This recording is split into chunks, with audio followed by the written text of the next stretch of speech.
Welcome to Streaming News Network, where we deliver balanced reporting with the facts that matter.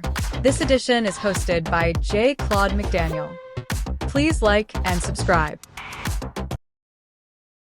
This is Claude McDaniel and this is Streaming News Network. We begin with our first report. Conor Kennedy, the son of U.S. Health Secretary Robert F. Kennedy Jr., has reportedly been placed on Russia's international wanted list following his service with Ukraine's International Legion in 2022. A Moscow court authorized Kennedy's arrest in absentia on August 12 on allegations of mercenary activity.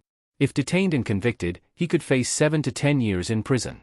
Kennedy, who had no previous military experience, traveled to Ukraine without telling his family and spent about 2.5 months on the northeastern front before returning to the United States and resuming his law studies at Georgetown University. He later said he was deeply moved by the situation in Ukraine and wanted to help, keeping his identity and plans largely secret.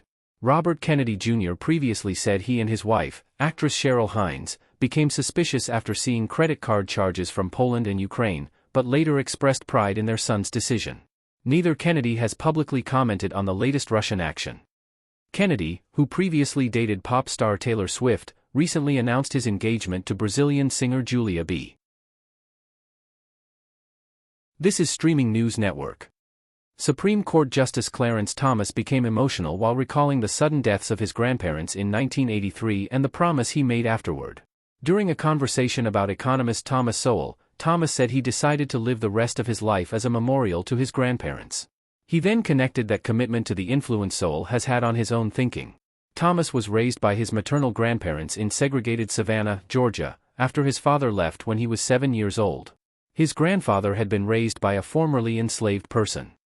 Neither grandparent attended high school. His grandfather, Myers Anderson, received only 9 months of formal education, while his grandmother, Christine Anderson, completed 6th grade. Thomas described both as powerful examples of hard work, self-reliance, and perseverance. He recalled his grandfather's favorite lesson: never accept the idea that you cannot accomplish something. Thomas said those same principles were reinforced by Catholic nuns who helped educate him and later by Sowell's writings on self-discipline and self-reliance. For Thomas, those lessons became more than ideas. They became a model for how to live his life. This is Streaming News Network. The judge who presided over Karmelo Anthony's murder trial has been removed from the case as the 19-year-old appeals his conviction and seeks a new trial. Anthony was sentenced to 35 years in prison after a jury convicted him in June of killing fellow student-athlete Austin Metcalf during a high school track meet outside Dallas. The jury rejected Anthony's claim of self-defense. Anthony's attorneys argued that a new trial is warranted, citing what they described as overly strict courtroom rules imposed by District Judge John Roach, along with an interview the judge gave after the trial. Roach has now been removed, and another judge will handle Thursday's hearing on Anthony's request for a new trial. The case received intense national attention, including widespread social media discussion focused on race. Anthony is black, while Metcalf was white, but attorneys for both sides told jurors that race was not a factor in the confrontation. Anthony did not testify. Witnesses said the confrontation began after Anthony sat beneath a tent belonging to Metcalf's team during a rainy track meet. Prosecutors argued Anthony was the aggressor. Witnesses testified that Anthony eventually pulled a knife and stabbed Metcalf in the chest. The jury deliberated for less than 3 hours before reaching its murder verdict. This is Streaming News Network. Veteran quarterback Kirk Cousins is making it clear that defenders need to stay away from his throwing arm as he competes to remain the Las Vegas Raiders' starting quarterback. During a joint practice with the Houston Texans, Cousins became frustrated after a defender struck his elbow. He explained that previous injuries from hits to his arm have caused significant problems, including injuries that affected entire seasons. Cousins said he has even joked with Raiders star Max Crosby that contact to his ribs or hips is acceptable, but his arm should be left alone. The comments come after Cousins and Crosby had a heated exchange earlier this offseason that temporarily resulted in both players being barred from team activities. Despite competing for the quarterback position alongside first overall draft pick Fernando Mendoza, Cousins is still expected to start the season for Las Vegas. The Raiders have indicated that Cousins remains their planned starter, with no reported change to that decision. Las Vegas opens the 2026 regular season on September 13 against the Miami Dolphins. This is Streaming News Network. Prince Harry and Meghan Markle are reportedly preparing to spend an extended period in the United Kingdom with their two children, Prince Archie and Princess Lilibet. According to reports, the family is expected to begin the move this month, with the children reportedly scheduled to attend school in Britain beginning in September. The couple is expected to keep their home in Montecito, California, along with their vacation property in Portugal, while establishing a private, non-royal residence in the United Kingdom. The family's new location and the children's school are being kept private. King Charles was reportedly informed of the plans this past weekend. Harry and Meghan moved to California in March 2020, after stepping back as senior working members of the royal family. The reported return comes despite Harry's long-standing concerns about security in Britain. Last year, he said he could not envision bringing his wife and children back to the United Kingdom at that time. The family recently visited Britain, including a stay at Althorpe, Princess Diana's childhood home, and a meeting with King Charles at Highgrove. Neither Harry nor Meghan has publicly commented on the reported move. This is Streaming News Network. China is putting its rapidly growing robotics industry on display in Beijing, where the 2026 World Robot Conference opened Wednesday. Organizers say roughly 3,000 products will be showcased during the 5-day event, ranging from industrial machines to humanoid robots and four-legged robot dogs. One of the biggest attractions was Unitree, a leading Chinese robotics company. Its humanoid robots demonstrated boxing, dancing, and even a game of table tennis against a human opponent.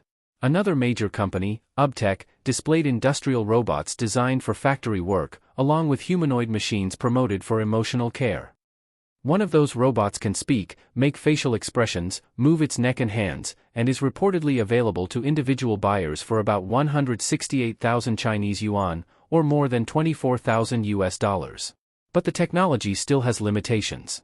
At one demonstration, a robot equipped with mechanical hands attempted to fold a shirt. After several minutes, it failed to complete the simple household task. The conference comes amid growing U.S. security concerns. The Federal Communications Commission recently restricted new imports of certain foreign-made humanoid and four-legged robots, citing potential cybersecurity and national security risks. Despite the impressive demonstrations, experts say the biggest challenge is turning robotic performers into reliable everyday workers. This is Streaming News Network. Former Wimbledon finalist Nick Kyrgios has been suspended after testing positive for cocaine during an international tennis event earlier this year. The 31-year-old Australian provided a drug test sample at the Mallorca Championships in June. Officials later confirmed that the sample contained a cocaine metabolite. The International Tennis Integrity Agency says Kyrgios' suspension began August 4, and he has not appealed the decision. Kyrgios acknowledged the failed test, calling it a serious mistake and accepting full responsibility. He also apologized to his fans, family, sponsors, and especially the young people who look up to him. The tennis star said he has struggled emotionally while dealing with the later stages of his career and a series of serious injuries. He emphasized, however, that those difficulties do not excuse his actions. Kyrgios has played only 4 matches during 2026. His career has been disrupted by multiple injuries, including major wrist surgery in September 2023.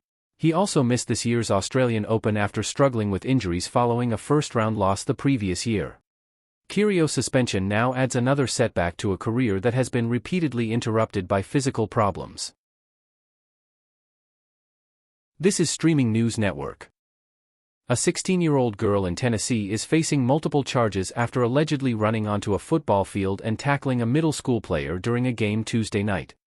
The incident happened during a matchup between South Middle School and Cornersville Middle School at Franklin County High School in Winchester, Tennessee. According to reports, a brief confrontation broke out between two players following a touchdown and extra point. Moments later, the teenager ran onto the field and tackled one of the South Middle School players involved in the confrontation. Video reportedly shows the player attempting to get back up before the girl pushed him to the ground again.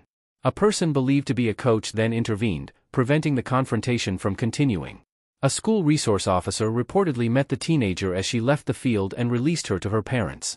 The Franklin County Sheriff's Office charged her with assault and disorderly conduct. Authorities have not indicated why she entered the field or attacked the player. In addition to the criminal charges, the teenager has been permanently banned from Franklin County Schools property. She has also been prohibited from attending Cornersville Middle School athletic events, both home and away, by the Tennessee Secondary School Athletic Association. This is Streaming News Network. Sandra Bullock is opening up about the private grief she experienced during the illness and death of her longtime partner, photographer Bryan Randall. In a recently recorded conversation for the Smartless podcast, Bullock discussed Randall's 3-year battle with amyotrophic lateral sclerosis, a fatal disease affecting nerve cells in the brain and spinal cord. Randall died in August 2023 at the age of 57. Bullock said the diagnosis was traumatic, but Randall had asked her and his family to keep his illness private. She said the secrecy became especially difficult while caring for him during the COVID-19 pandemic and helping their children cope with his declining health. Bullock explained that only her sister knew about Randall's condition for a time. Eventually, she was able to confide in a small circle of friends. The actress said she began grieving Randall years before his death, explaining that she felt the person she knew had left before his body did. Bullock first met Randall in 2015, when he photographed her son Lewis's birthday. Their relationship later became public, and they remained together until his death. Randall's family had previously said he chose to keep his illness private and asked for continued privacy as they mourned. The Smartless episode featuring Bullock is scheduled for release August 24. I am Claude McDaniel for Streaming News Network. Thank you for watching and staying informed. Thank you for viewing Streaming News Network videos, and also short and special reports. Please like, subscribe, and tap the bell to be notified of additional reports.